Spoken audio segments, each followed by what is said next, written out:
I'm going to load my truck camper in 3 minutes and 40 seconds. Try to figure out how I do it. I'm also going to show 55 seconds on air springs, Firestone air springs, airbags, air rides, whatever you want to call them. So I've pulled off the tailgate. I've put on my foam boot that goes around the window so that I can have the back window of the cab and the step window of the camper open for a passage between the two. So I'm pulling out my pallet boards that I have the camper rest on, and now I am putting my lift frame in the bed with the 1 inch of styrofoam, and now we are jacking the truck camper up a little bit, front, back and forth. You can only go up so far. And do note that I pretty much made one attempt at backing up with one slight correction. I'm plugging in my 100 amp lift gate cord now. I'm checking the measurement from the front of the camper to the cab, and it was a little bit off, so I went forward and backed into the truck camper again and squared up the camper to the back of the cab. And so now I have the jacks are all the way up, the camper is on the truck. You can see how much the truck went down. I do have those big heavy leaf springs. You'll see those in a minute when I do the airbags.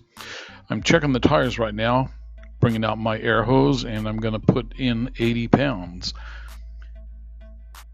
You always want to make sure you have your tire pressures checked and be sure that everything's inflated properly when you're carrying a 3,000 plus pound load on your truck. And these are the new Toyo 3,400 pound load range E tires. I'm going to show you about the airbags right now. I'm going to fill up the airbags now. And because I have these big heavy new springs on, I only need about 15 pounds. So that's what we're going to go for. And it takes very little to get the air I need. Okay, that is 15 pounds.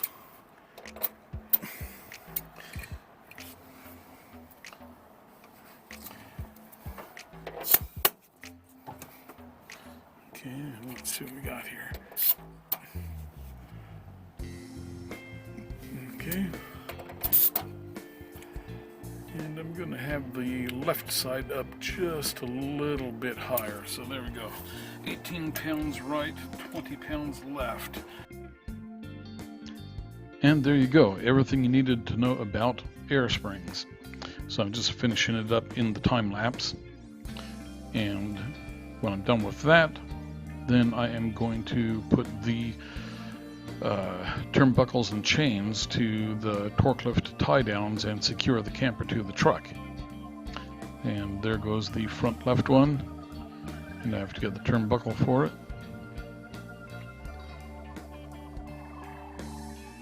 And there you go, turnbuckles on.